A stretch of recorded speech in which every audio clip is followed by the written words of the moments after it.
Before we get into this video, I just want to state that at the time of editing this, I'm now aware of the trade for Geno Smith by the Raiders, as well as the extension of Myles Garrett, which was not known at the time of reporting this, so please consider that before commenting anything around that. But with that being said, let's get into the video. All right, everyone, what's up? Welcome back to Draconic Sports. Today, we will be ranking the worst teams from every division in a tier list, a makeshift tier list that I made myself.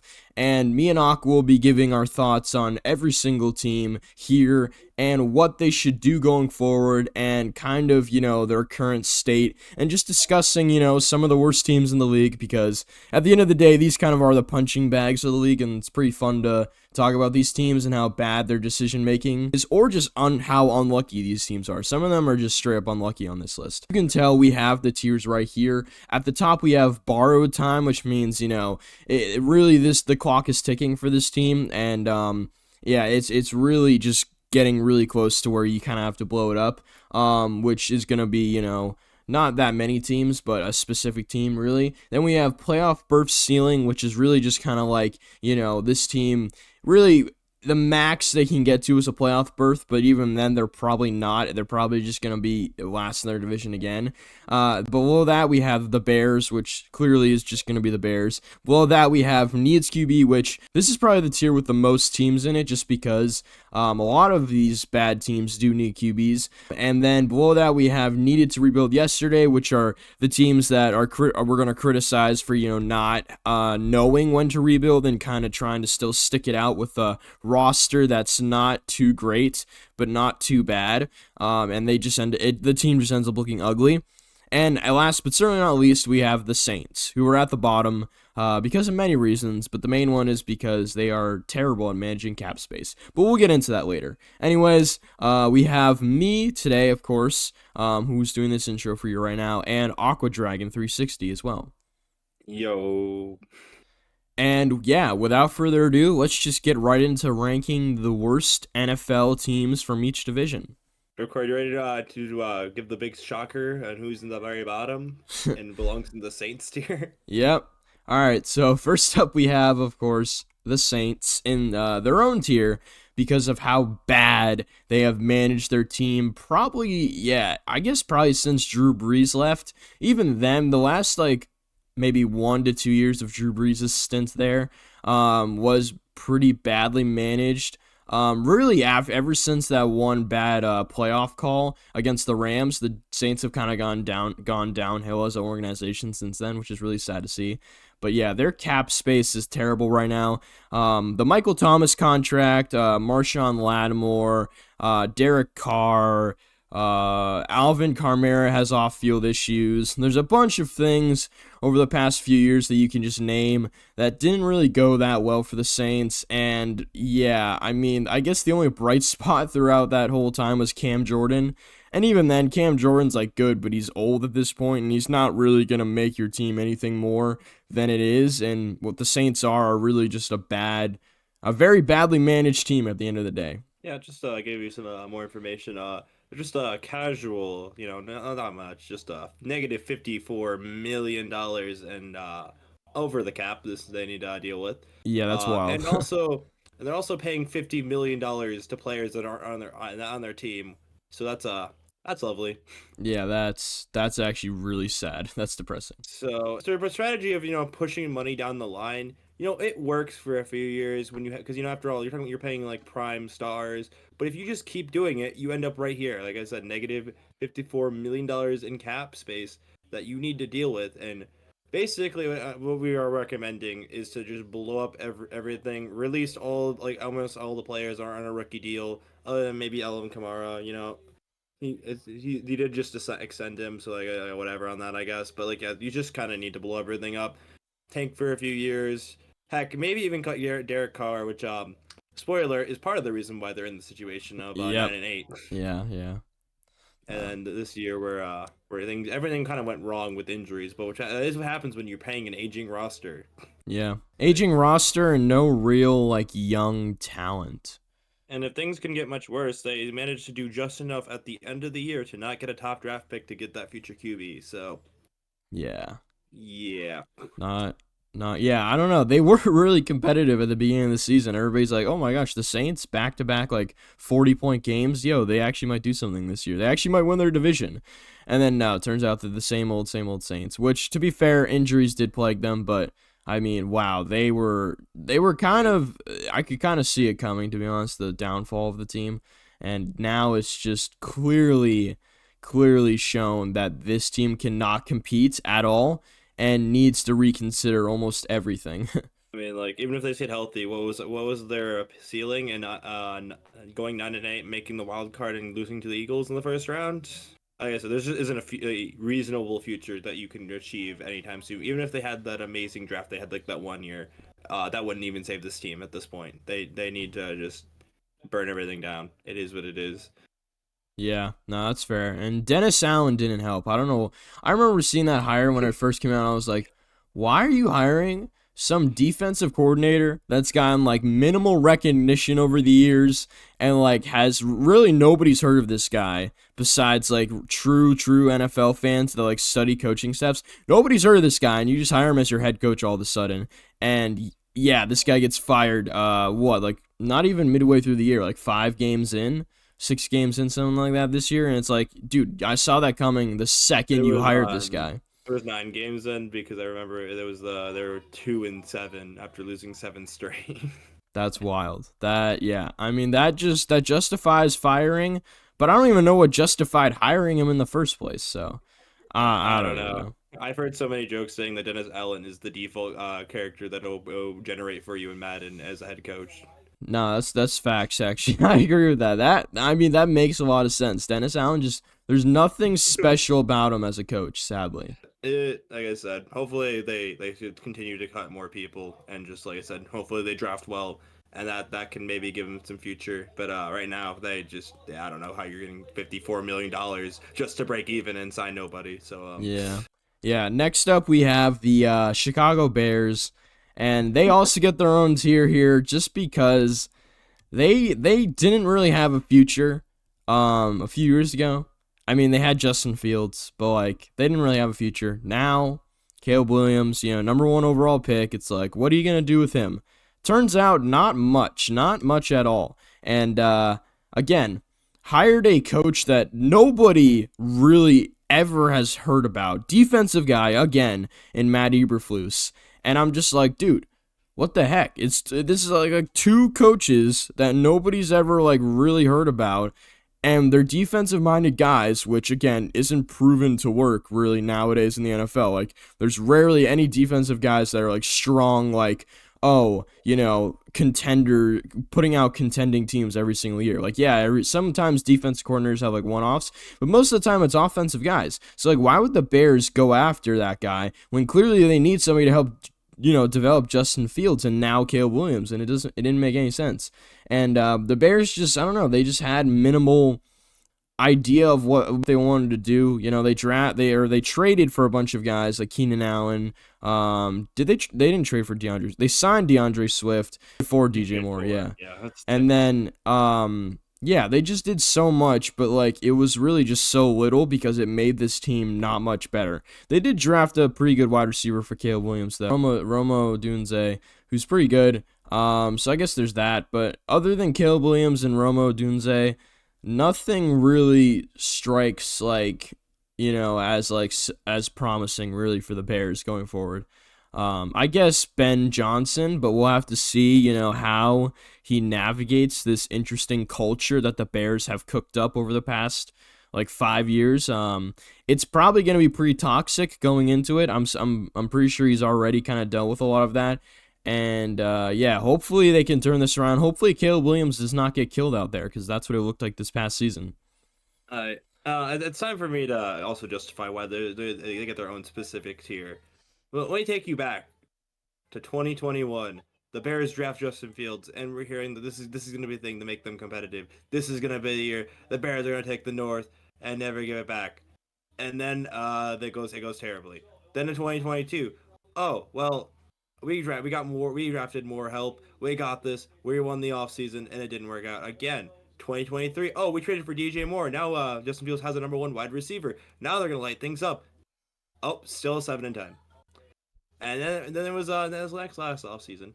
Oh well, we drafted Caleb Williams. This is the best possible situation for a number one overall pick ever. Like it is just ever. We traded for Keenan Allen, Roma Dunze, and DJ Moore. There's no wide receiving core better than this. And guess what? 4-13. Yeah. It is hard to buy into the Bears off season hype every single year, and every single year it doesn't work out. So you know what? Prove it first. I think that's a fair statement. Prove that it's gonna happen. And I'm not seeing a lot of faith in this year as well because they just already made 2 trades for sure for the O line, but like Ryan Poles says that oh you're gonna build through the draft and you're trading for your O line and not drafting it. Like Yeah. I don't know. It just feels weird. But with that being said, yes, they have this year they actually do have a decent amount of draft picks. They have 9 draft picks, including an extra second from the Bryce Young trade up that Carolina did, and they actually do have some cap with 45 million available in cap and only 4 million in dead cap. So like there's things to like about the situation, but like also like I said, it just made some of the decisions that have been made by the Bears front office just make no sense. Like honestly, what was the point of trading for Keenan Allen last season? Like the team Uh was never going to be competitive, and like yeah. there was it just seemed like a dumb trade, especially when he was just going to be a free agent next like this offseason, or they're going to have to release him to save cap space. Like it just seemed like a really weird trade to make. Either way, like I said, until the Bears improve that like they deserve to have belief in them, they can sit in the Bears tier below playoff berth. Yeah, no, that's fair. Not much to say about the Bears besides, what we already said. I guess they do have, again, they going into this season or this off season and then into next season, they do have a somewhat exciting future, but it's like minimal excitement. It's more like stressful future because you don't want to mess it up. You don't want to mess up Caleb Williams. You don't want to mess up like Ben Johnson's coaching career. You don't want to mess up a lot of things. So it's more like stressful than it is exciting. But at the end of the day, it's still better than the Saints. So at least there's that. Yeah, I mean to be fair, it's hard to be worse than the Saints. Yeah. Anyways, next up we have the needed to rebuild yesterday tier, and you could probably put a few teams in here, but for I guess like the simplifying of it, we just kind of put the Cleveland Browns in here because it's pretty obvious. The Browns need some help. They probably should have rebuilt it. Yesterday, a while ago, man. Wow, this Deshaun Watson trade is the worst of all time, maybe in sports history. It's up there with or not trade, but I guess just signing someone to a contract. This might be the worst sports contract in American sports history. It's up there with bad decisions, just like the Luka Doncic trade.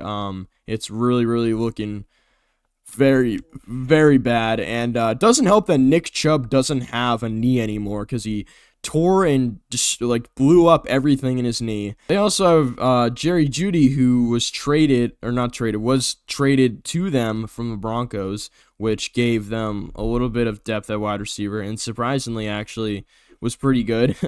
I did not see that coming. I guess that's good for Jerry Jeudy, but David Njoku continues to be like above average tight end, but not great. And this team's defense is just elite.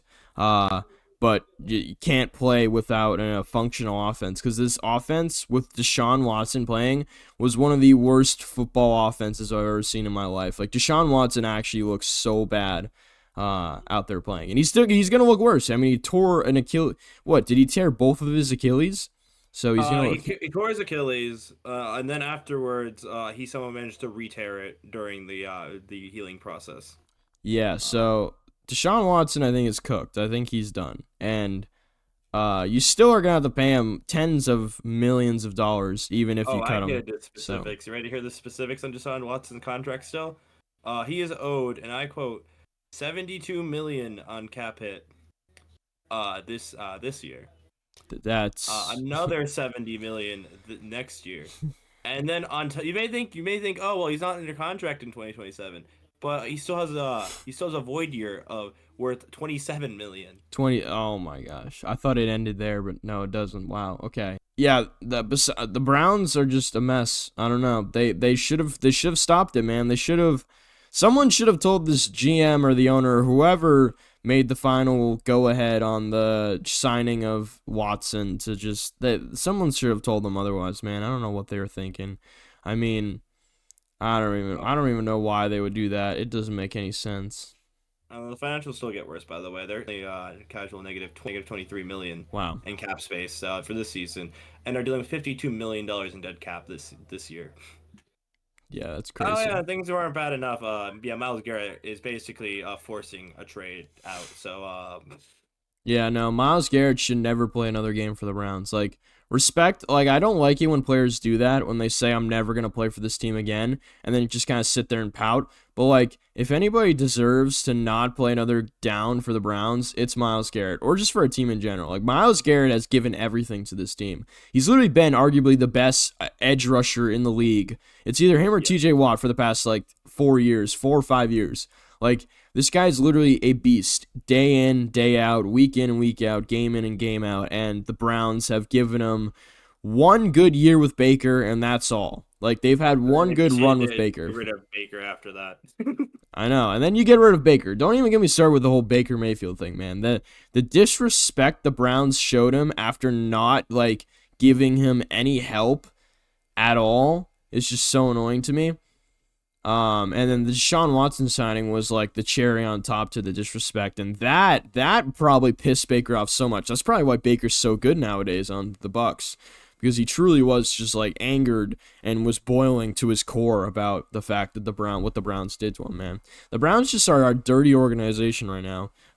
Easiest way to put it, they just are. They just can't do anything right, and they aren't going to be able to do anything right because of their money for the next probably 5 years.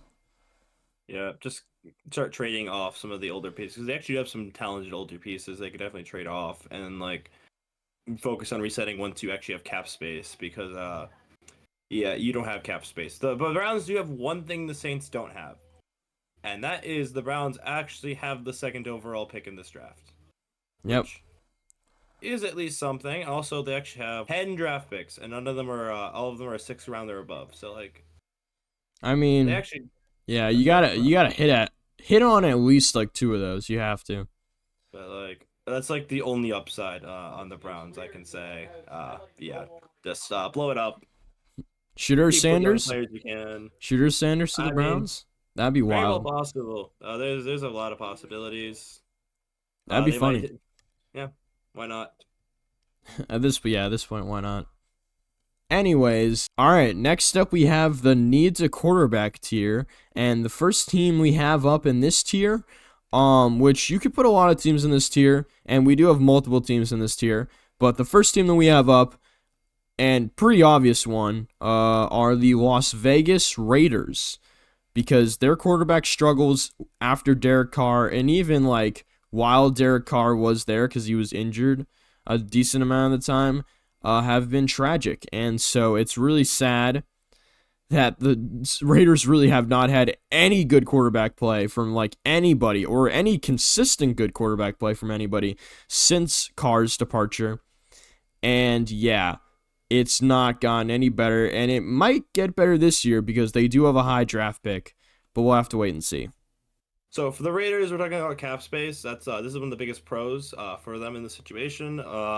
They nearly have $100 million in cap space for the season. They do have $30 million in dead cap. I'm pretty sure decent Devontae Adams, but regardless, like I said, regardless, they have 100,000 available. So I'm sure that'll be fine.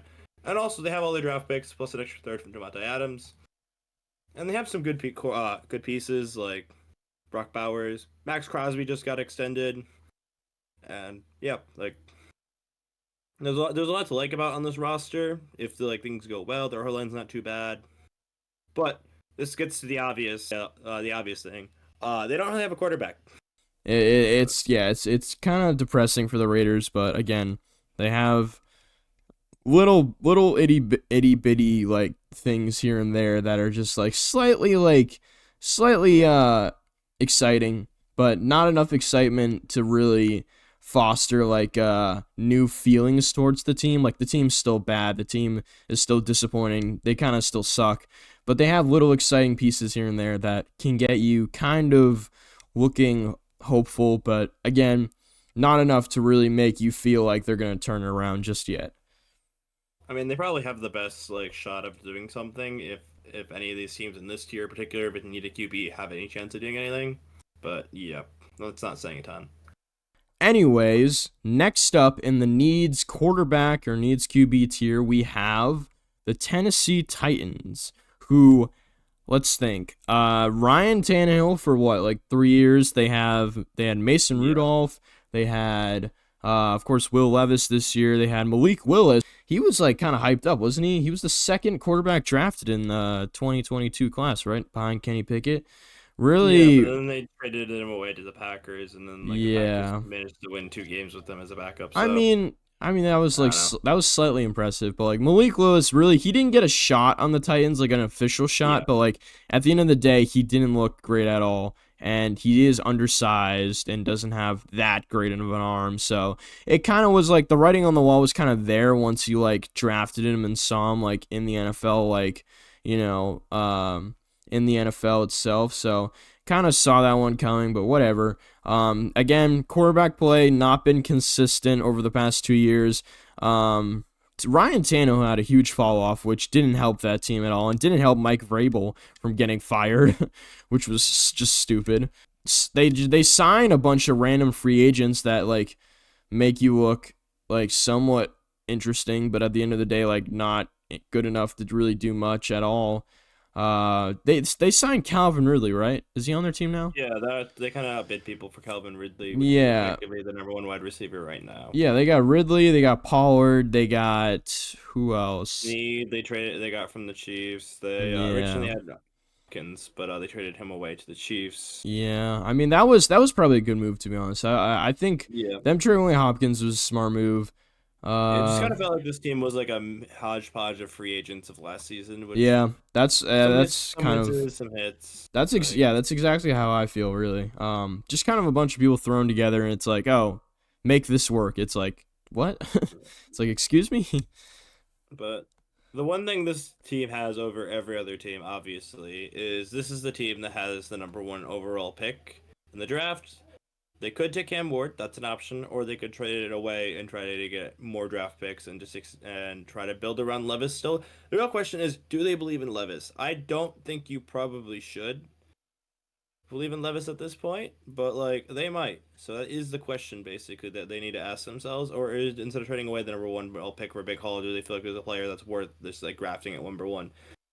Like it's an interesting situation. I think they're missing too many pieces to really push at all this season. Like they have 7 draft picks, but like they don't have a third round pick or a seventh round pick, but they have 2 extra fourths. It's kind of weird.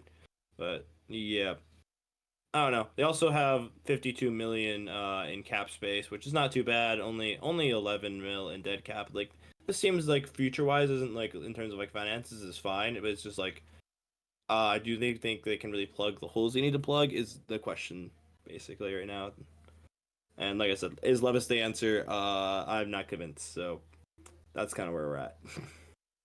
Yeah, Will Levis, man, he there was a what like a string of 4 games there at the beginning of the season where it was just like, how can this get any worse? You know, he was just putting plays on TV that were just it was like jaw dropping in a really bad way. It was like, how can you be this bad in like a moment of like not even in a moment of like desperation, but just like on a normal drive in the middle of the game, he's just like ruining the entire game and like ruining their entire chance of winning, Yeah, like just the within amount of like times 30 he seconds. and the amount of times he like threw an interception that like ended the basically cost them the game was surprising.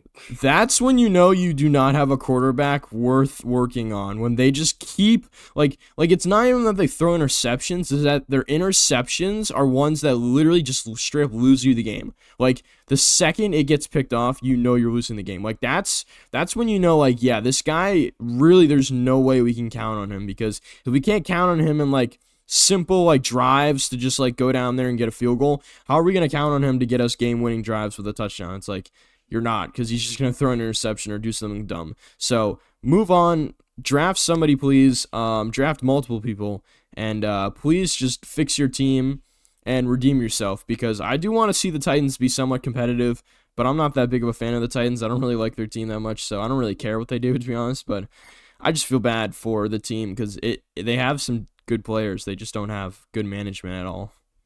Hey, they're 2-0 against the Dolphins in the last 2 years. I mean, the Dolphins are the Dolphins, man. I don't know how impressive that is. The Dolphins could have been I on mean, this list. They were close. how impressive is it to lose to Will Levis twice? That is Anyways, pretty embarrassing. Anyways, next up, in the final team in the needs quarterback tier, we have the New York Football Giants. so funny fact about the Giants, this year is called Need a QB, but this is the only team, to my knowledge, that currently literally has zero QBs under contract, which is just hilarious. Yeah, I don't even know how that's like actually possible. Like, you have to be a very like desperate and just very bad team in general to have no quarterbacks on the roster. Like, the fact that they even decided to go into this season with Drew Lock and Daniel Jones is baffling to me. I don't even know who thought that was a good idea. That's like one of the worst quarterback duos I've ever heard. Because Daniel Jones, man, he's so smart because he knew he had a ball out that 1 year, which was 2022, right? He knew he had a ball out that 1 year to get himself that contract, and man, oh man, did he do it. He got them to a playoff game. He had them win a playoff game against the Vikings, and but he was given like a, what was it, like it was like a 3 year like $80 million contract, something like that, right? So he's getting paid like good money, right, for a guy that hasn't really done anything besides that one season. And even then, that one season wasn't that impressive. He was like one of the worst quarterbacks that made the playoffs, probably the worst quarterback that made the playoffs, but still ended up having his team win a playoff game somehow. And yeah, it's just, I don't know. Daniel Jones really did save he almost saved his career with that one season. But after that, yeah, it just kind of shows this guy was meant to be the next Eli. Was Eli at the end of his career for a while, just kind of throwing interceptions and playing bad, but then was never like prime Eli, where, prime Eli took down the Patriots twice. Daniel Jones took down the Vikings once. I don't know how impressive that is. In the wild card round, might I add. And so, yeah, this guy is not the next Eli Manning, never was, and is now a free agent, doing whatever. And the Giants are screwed because they also have made worser decisions as well, like Kenny Galladay. But I don't even know if Kenny Galladay is their fault. Kenny Galladay was the weirdest thing ever. I don't know how you can fall off that hard. And Saquon, they also messed up Saquon. So I guess actually this team has a history of just messing up a lot of different players' contracts, Yeah. careers, and whatever over the past like 5 years. It's been really bad. Also, Xavier McKinney as well. They let go. Oh Actually, yeah. yeah. Who else? I'm trying to think. Is there There's anybody there's else? there's a few other examples. I just can't remember the top of my head. But yeah, Yeah. people just leaving the Giants and then playing better on other teams. Yeah. It's something. But yeah, we're looking at this team. They have a 48 million in cap space and then like 27 million in dead cap. So like it's not like an awful situation. Though you would expect to be more talent on this roster for them having that much dead cap. But regardless of that fact. They actually have 7 draft picks, but weirdly enough, they don't have a sixth round pick. They have another second, seventh. But yep, they have the third overall pick. They potentially could trade up for the first overall pick and try to get uh Cam Ward. But we don't really know what they're gonna do on that end. But other than that, yeah, um, they're going to sign someone in free agency. Was it gonna be like Aaron Rodgers? Is it gonna be Russell Wilson? Is it gonna be, yeah? You see where this is going. Like there's not many great options for Yeah. the Giants here. And it's gonna cost them a decent amount to trade up to the first overall pick, because it always does. And yeah, not a great situation. They have like a good D line, and that's about it. To be real with you. Yeah, they have Dexter Lawrence or not? Yeah, Uh, Dexter Lawrence, right? yeah, Dexter Lawrence. Oh yeah, my bad. I am Brian Burns, but I was like, also my bad. They also have Luke Neighbors, and that's it. Yeah, I mean, Brian Burns, he's like what, mid-20s, so he's still like somewhat young. Dexter Lawrence, he's young 20s. He's good. Really good actually. And then of course, Malik Neighbors, one of the more promising young players across the entire league. So, they have little bits here and there, and they probably have more like talent than a lot of other teams that we've covered so far. But the quarterback, the fact that they just have a complete void at quarterback right now, makes this team so much worse than other teams on this list. Um, but I would say, yeah, I could see them being a playoff contender in a few years. If they play their cards right, like they actually have a chance to do so. And the Giants being competitive usually means the NFL is pretty competitive. So I'd like to see a Giants team be competitive because that usually means that, the NFL is going in a pretty good direction. When the Giants aren't great, the NFL is not really great just because of the market and the New York market and all that.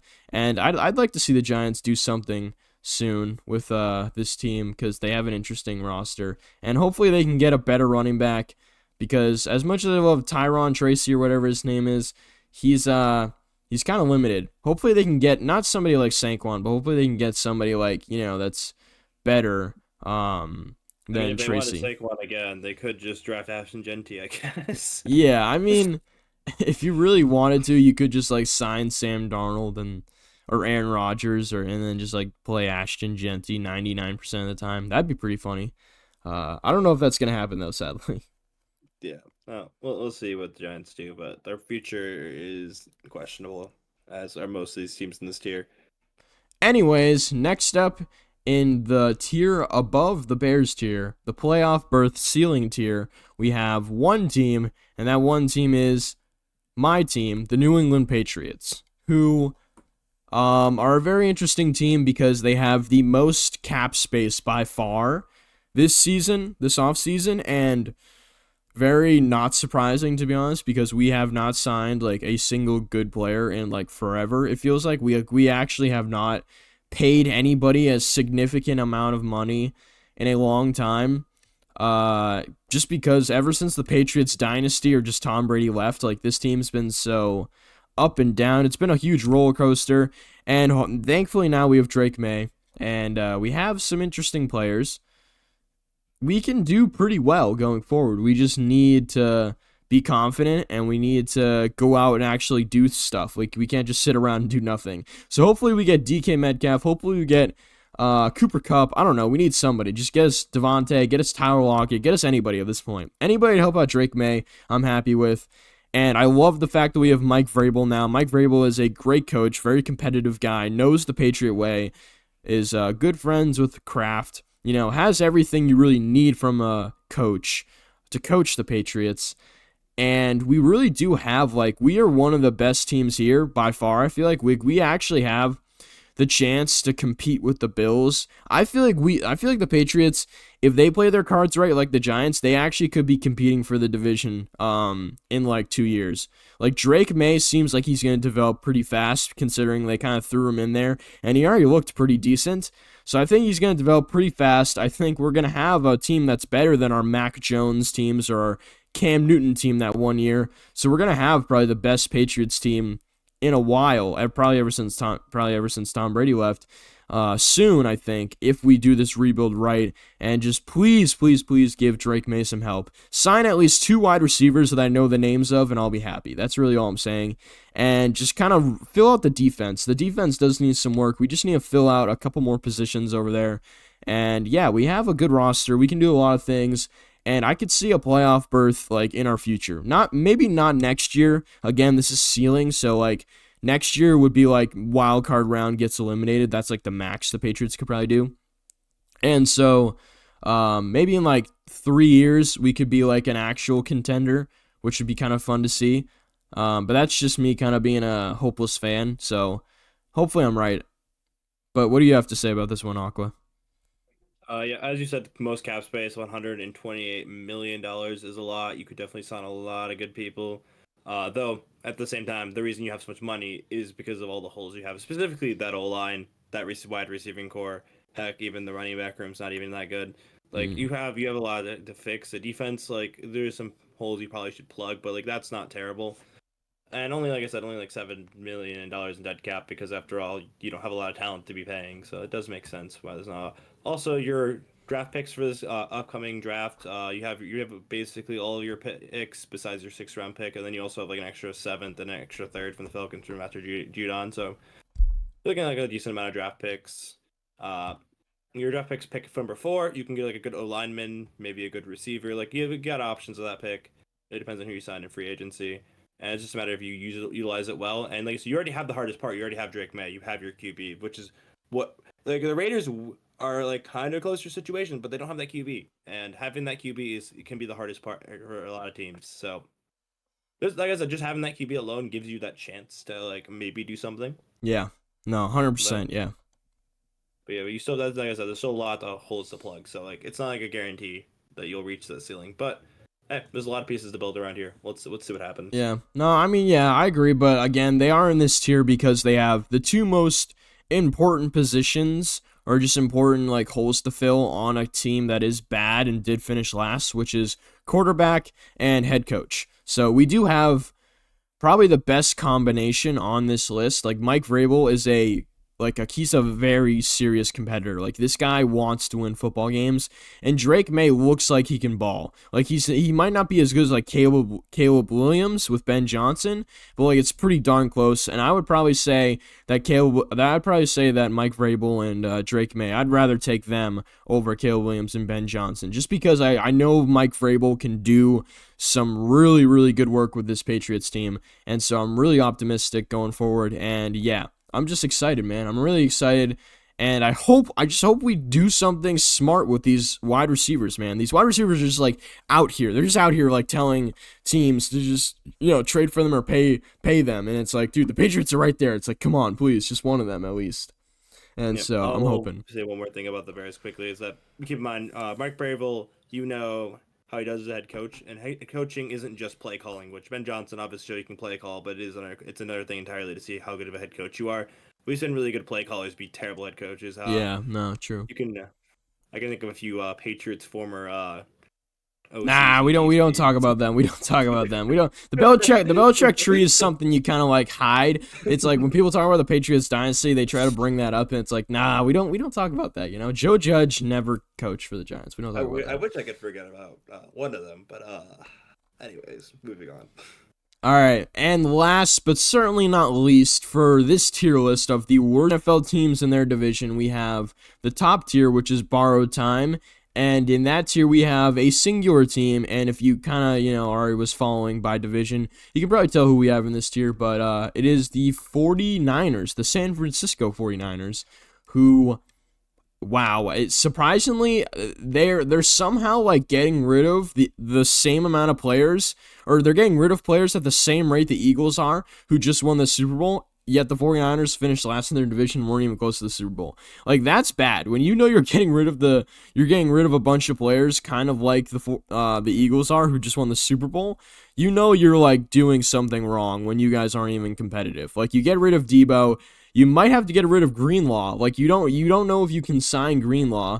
You already signed Trent Williams, so he's locked down. You have to pay Brock Purdy soon. You might have to trade Brandon Ayuk. CMC may never be the same player ever again. Like this team is, George Kittle's fine. Like he's doing his own thing at this point. Yep. Like this team is just, it's a mess, man. And I feel bad for him, but like, dude, you have like there's nothing like solid or like there's no firm foundation on this team. Like I feel bad for them because like.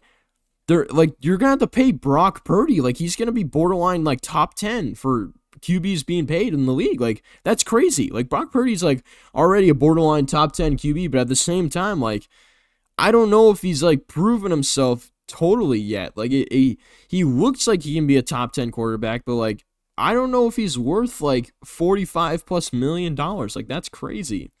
And this team just, I don't know. They just don't have any like good future prospects, really. I'm trying to think. I guess maybe like Pearsall is like about the only that comes to mind to me. yeah, maybe like somebody on their defense, or maybe I like think they have one guy in the old line they drafted that did pretty well. I forget yeah, the name. maybe their running backs like Elijah Mitchell, but he's always injured, and then Isaac Guerrero's pretty good. And technically they didn't draft Isaac Orendo. He was just like kind of like more or less he was a undrafted free agent. Yeah, I mean, he's pretty good, so I guess that's like something to look forward to, but I mean, most running backs in the 49ers system are good, so and I don't know, there's nothing great about this team. This team is just, again, it's just like a ball, it's just like a stress ball. It's just like always getting used, or they're always using like more just random players to fill these holes, and then they're getting rid of them, or they're just keeping these players around that in a few years they won't be able to afford to keep them around. And it's like it's a dangerous game. The 49ers have been playing a dangerous game for the past like 5 years, ever since they went to the Super Bowl with Jimmy, and then they lost, and then they completely got destroyed by injuries the next year. They've been playing a dangerous game with who to pay and who not to pay, and we're just going to pay all these guys and hopefully we win the Super Bowl in the next 3 years. Well, guess what? That 3 years is over. The time's up. You guys didn't win a Super Bowl, and you went back once with Brock Purdy and without Jimmy. You got pretty close with one time with Jimmy, but you went back with Purdy and you did not win. So time's up. You got to make some decisions, and these are the hard decisions that are being made, and they've probably screwed your team over for the long run, sadly. Yeah. Well, first of all, they have. I mean, a lot of this is because of Deebo Samuel, but they now have the highest dead cap. That's also partially because Deshaun Watson hasn't been cut somehow from the Browns. If they did that, then they'd be number two. But still, $66 million in dead cap this year. They do actually have $32 million in cap space this year, though. So at least they have money to spend this year, which is the reason why they're in borrowed time. Because technically, if they want to completely bankrupt the future, they have money. They still have their roster. They could make one more push this year, but after that, you're going to pay Brock Purdy, $45 million on the low end, realistically, to stay. And yeah, being that this year you don't even have that amount of money in cap space, that does seem kind of rather concerning. Though, I think there's other things to mention. Trent Williams is getting up there in age. I don't know how much longer he's going to be able to play. Nick Bosa's normally not healthy. Ayuk tore ACL this last year. How well he's going to come off of that? CMC came off of his injury. His question to see if he will be the same or not again. That's another problem. Like, it is really a lot of question marks from the recovery from injuries and a lot. And like I said, they have the money, but like, will they be able to will they make the Super Bowl this year? I mean, maybe. And then will they even win the Super Bowl and choke it again? Like, that's the unfortunate thing to ask. They have 9 draft picks, your extra third and an extra fifth, but like, it is a question. Do they really want to go full on Saints and compete for another year using an aging roster, or are they gonna finally bite the bullet and cut a lot of these older players they've been holding around by mortgaging the future more and more? It's that's the situation they find themselves in. This is the only team that could win the division next year, but like I said, if they want to be competitive next year, it's going to cost a lot of money in the future. So hard to say. Yeah, their competitiveness, it's really died out, you know what I mean? Like, I think after this upcoming year, they really are, there's no way they can be competitive on the scale that they have been for the past 5 years. Like, this past year, injuries plus the fact that the team just wasn't consistent on really any level. Like, they just didn't play consistent football on top of the fact that everybody was injured. And then this upcoming year, I think they're going to be more, I think they're going to be hopefully better. There's really no way they can get worse. I don't think they can get worse than this year, so they'll be better than this past with year. their schedule this year, that's another thing I forgot to mention. If they did try to gamble away everything in the future by putting all that money down the line, they do have the easiest schedule I think I've ever seen. I will bet. Yeah, so I think they'll do better than this past year, but it's really in 2 years' time. Like, in 2 years' time, this team is completely screwed. Like, there's no way they keep this team together. They probably have to get rid of most of the roster that's made up these Super Bowl teams over the past 5 years. They might even have to trade away CMC. I would not be surprised if they do that in 2 years. Oh. So we'll see. Like I said, we need to see how he does coming off this injury. Yeah, true. Question how his trade value is even gonna be. I know that would be wild. Imagine you can't even trade CMC in 2 years because of his injuries. That'd be so sad. Hopefully not. That usually this happens to running backs of his caliber. But yeah, they can keep the players they keep in the future if they wanted to start cutting away, and preparing to be able to build a new roster and sell people down the line. Obviously keep Kittle. You might as well pay Brock at that point because trying to find a QB is a pain, and you might as well keep Actually, honestly, a lot of these players are negotiable. Obviously, Pearsall, obviously you keep, and you probably can keep Jennings as well. He's been pretty good, but yeah. Oh yeah, I forgot about Juwan Jennings. Juwan Jennings he's good. He's gonna want to get paid though because he's been balling. That's another thing. Like I said, then you have to pay. You already paid Ayuk, so Nah, you gotta. I don't even know what you do with Ayuk. He's too bad. Like he played too bad this season to get to be justified to trade, even though he's injured. And then on top of that, he got injured, so it's like no one wants him even if he played good. Like you probably wouldn't want him because of his injuries. It's like you can't do anything with him. Like unless like one of these other bad teams want him, which I would be surprised really. There's really nothing you can do with Ayuk right now. Like you would have to wait until like next off season or like the trade deadline next year. Yeah, So, probably the trade deadline, realistically. yeah. It's always a Anyways, team decimated for a receiver. But yeah, that's rankings for for the bottom team of each division. Some hopeful futures, a lot of doom and gloom, unfortunately, awaits some of these teams. and then there's the But Saints. So yeah. yeah. But yeah, join us next time. Hopefully soon about we'll be talking about free agency. That's from recording this video a week away. And also a mock draft, hopefully soon. Yep. Be on the lookout for all the new content, the mock draft, and other stuff in the future. Thank you, everyone, so much for watching. Make sure to comment down below what you guys think about each of these teams and, like, the current state of the worst teams in every division. And let us know, like, is one of your teams on here, or is, like, your favorite team on here? And, like, what do you think there should be their next move? We'd love to hear you guys' thoughts. Make sure to like and subscribe, as that helps out the algorithm, push this video out to more people, and also it just helps out the channel a ton, and we'd really appreciate it. And other than that, that's gonna do it for this video, so we will see you guys next time. Anyways, peace out. Bye.